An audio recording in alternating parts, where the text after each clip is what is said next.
John Fury says that Sugar Hill should be sacked for letting slip in an interview that he was only in the UK to train Lawrence Okolie and was flying back to the States right after, inferring that he was not in country to train Tyson for the Usyk fight. Evidently, lying through his teeth doesn't come as naturally to Sugar Hill as it does to Tyson and John, and Big John sees that as a major problem, so he's acting all outraged. But deep down, I don't think John Fury is actually angry at all. In fact, I think he's absolutely over the moon because he now has an excuse to get Sugar Hill out the way and make a play for what he's always wanted, to train Tyson himself. That's all this is about. He said, quote, "How does the heavyweight champion need all this? It would be easier if he did it all himself, and he has got capable people around him to help him do it. Not just me. With sound people around him, we can make the right decisions and get on with it." Yeah, not just you, John.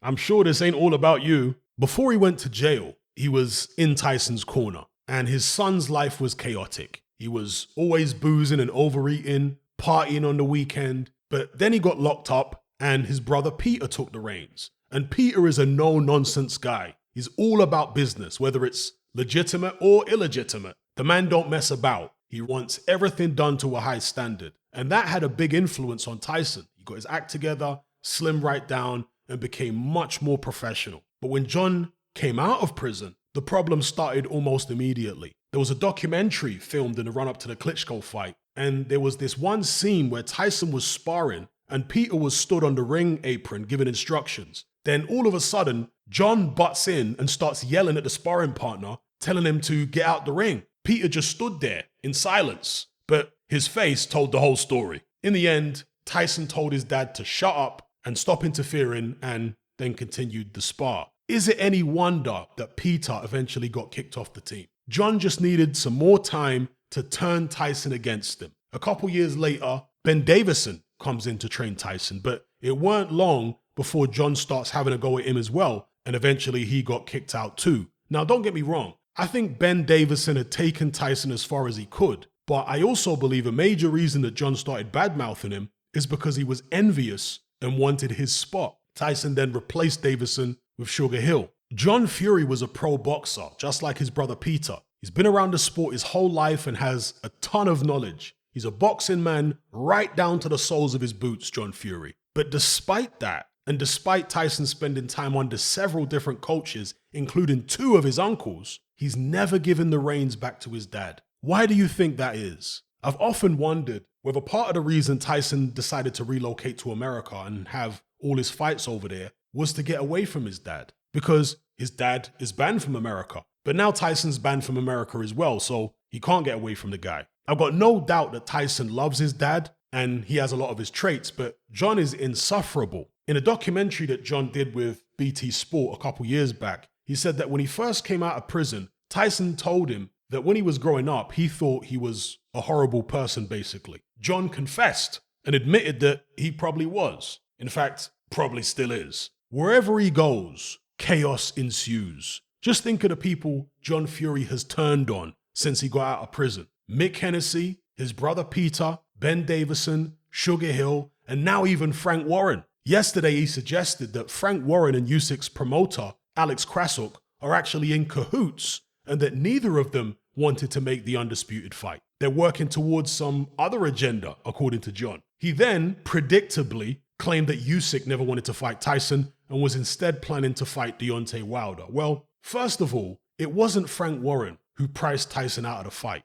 Tyson did that himself. Frank Warren and Bob Arum both originally said the purse split should be 50-50. It's Tyson who moved the goalposts and demanded 70-30. Same with the rematch clause. Warren and Arum are the ones who put that in the contract in the first place. It's Tyson who tried to move the goalposts on it at the last minute. So absolving Tyson of blame is absolutely laughable. And as for Usyk, this is the second time he's tried to make a fight with Tyson. He tried to fight him early last year, but Tyson scuppered the fight by demanding a tune-up. What did he need a tune-up for? He only just fought Deontay Wilder a couple months earlier. He scuppered the fight last year, and he scuppered it again this year as well. The same way that John scuppered his own fight with Mickey Theo. But I'll do a separate video about that. The real reason that John Fury is upset with Frank Warren is because he hasn't got him back on BT Sport. That's all it's about. When BT started bringing him on as a pundit and filming those documentaries and whatnot, John was absolutely in his element. The man loves the attention. He loves the spotlight. It's what he's been waiting for his whole life. That's why he lives so vicariously through his son, because he wishes it was him. So he was absolutely loving it on BT. But then he made those public comments about Jake Paul's girlfriend, which didn't go down very well. There was also that incident with Carl Frampton.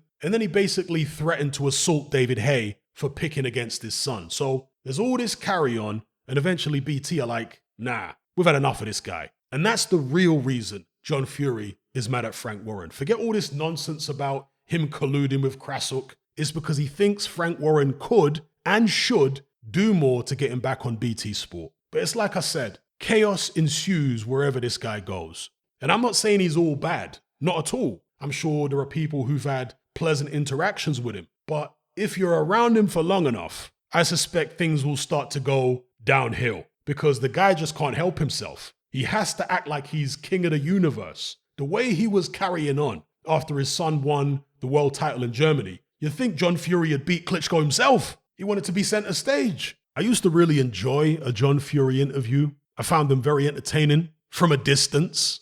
But even his routine's pretty tired by this point. I thought he had more mileage than his son's routine, but it's at the stage where the lies and the BS are just too tiring and they detract from any entertainment value there still might be. Anyway, I'll leave it there.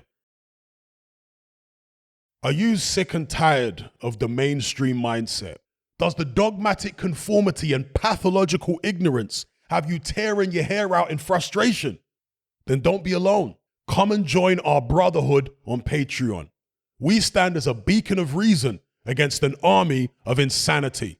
You'll gain access to my weekly topical podcast where we take more deep dives than Jacques Cousteau on an endless variety of subjects.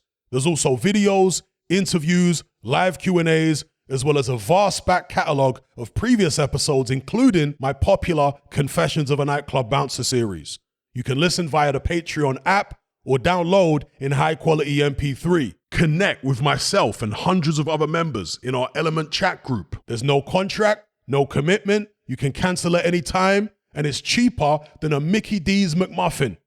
Just head to my Patreon page via the link below this video and select the tier called the Brotherhood of Reason. I'll see you over there.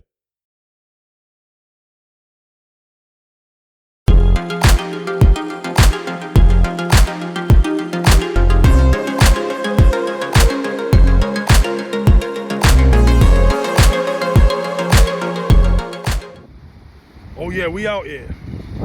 We out here, bro. Don't get swept off your feet.